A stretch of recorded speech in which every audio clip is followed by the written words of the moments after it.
I'm Mark Matsumoto and welcome to my Tokyo kitchen.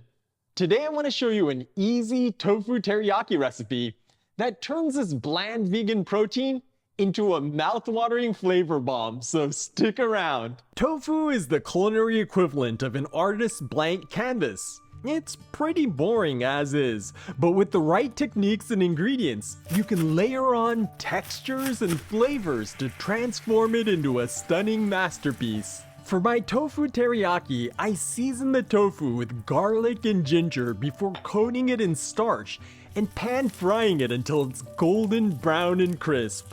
Then it gets glazed in a simple Japanese teriyaki sauce before being garnished with nutty sesame seeds and fresh scallions. The combination of textures and tastes is utterly sublime, regardless of whether you lean omnivore or vegan. Looks good, right? Let's check out our ingredients. I've got a block of firm tofu. This one's about 350 grams, but anything in the ballpark should be fine. I'm also using 7 grams of ginger, 7 grams of garlic, a quarter cup of potato starch, and 2 tablespoons of vegetable oil. For the teriyaki sauce, I've got 2 tablespoons of sake, 2 tablespoons of soy sauce, and 2 tablespoons of sugar.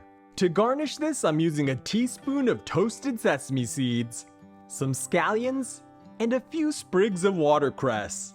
To prep the tofu, I'm gonna cut it into 5 slices.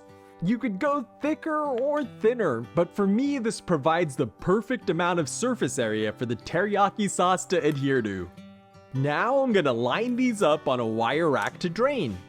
Tofu contains a ton of water, so this step is crucial to get the surface of the tofu to crisp up. Drain this for at least half an hour. While we wait for that, let's prep our teriyaki sauce by mixing the sugar, sake, and soy sauce together in a bowl until the sugar is dissolved.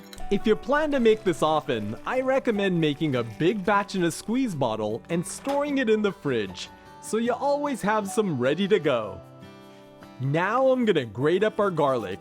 This spoon-shaped grater is super convenient when you just need to grate up a small quantity of anything, and it's available to purchase on my kitchen tool shop, so check it out at the link in the description down below. Next, I'm gonna grate up some fresh ginger into the same bowl with the garlic. Okay, let's set this aside and I'm gonna chop up the scallions for our garnish. I'm using just the greens for this, so set the stems aside for something else, and then cut the green onions down to a more manageable length. Then I'm just gonna chop these up. As you can see, the tofu has released a ton of water, so let's use some paper towels to dry off the surface of the tofu. Use as many paper towels as you need, and be sure to give the tofu a bit of a squeeze between your hands to press out as much water as you can without smashing the tofu. Once all the tofu is nice and dry, line them up, and then I'm gonna slather on the ginger and garlic mixture onto every surface. This is gonna impart a ton of flavor to this bland protein, and by rubbing it directly onto the surface of the tofu, it's not gonna cloud our teriyaki sauce. Once the tofu is all slathered up, I'm gonna coat it with a generous amount of potato starch. This not only helps to create a crispy outer layer on the tofu, it's also gonna help the teriyaki sauce form a nice shiny glaze, so make sure you don't miss any spots. If you let the tofu sit for too long after coating it, the starch is gonna absorb water and get sticky, so if this happens, just give it another coating before you fry it. Okay, these are looking great, so let's get these into the pan. Add the vegetable oil to a frying pan that's been preheated over medium heat, and then we're gonna arrange the slices of tofu around the pan so they're not touching each other. Now I'm gonna let these brown undisturbed until they're golden brown and crisp on one side. This'll take about 3 minutes. The starch will be super sticky until it crisps, so try to keep the pieces of tofu apart or they're gonna stick together. Okay, these are looking nice and crisp around the edges, so I'm gonna go ahead and flip them over. You can use chopsticks or tongs to do this, but I can already tell a few of these have stuck together, so I'm gonna use a spatula to separate them.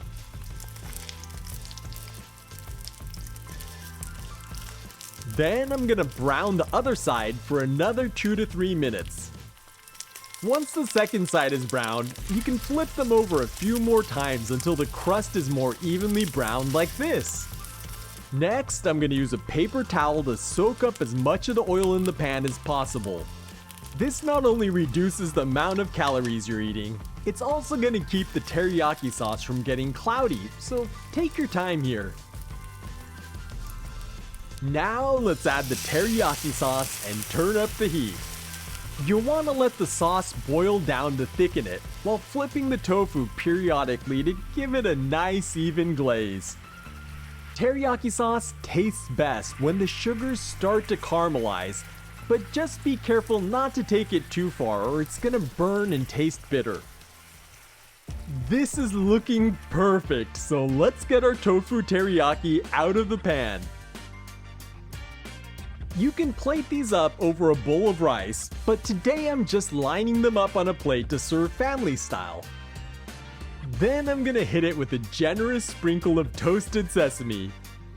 These are golden sesame seeds, which have the best flavor, but white sesame or black sesame will work as well. Next, let's sprinkle on some of those chopped scallions. And then I'm gonna finish off the plate with a few sprigs of watercress for a little extra green. And our tofu teriyaki is ready to eat. Oh yeah, this smells insanely good, so let's try it out. Itadakimasu. All right, look at that, it's so shiny. It's still crispy around the edges, and those sesame seeds add a nice poppy texture. It's sweet and savory, and as you bite into it, you get that marvelous flavor of the ginger and garlic on the inside. This is crazy good. Oh, that potato starch has not only helped it to crisp on the outside, it's absorbed the sauce like a sponge, creating this beautiful glaze on the outside of the tofu. This simple technique turns ordinary tofu into something truly extraordinary, so I hope you'll give it a try.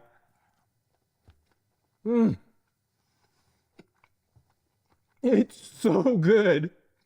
Well, I'm gonna have the rest of this with a bowl of hot rice, but check out this playlist for more flavorful vegan recipes. And I'll catch you in the next one.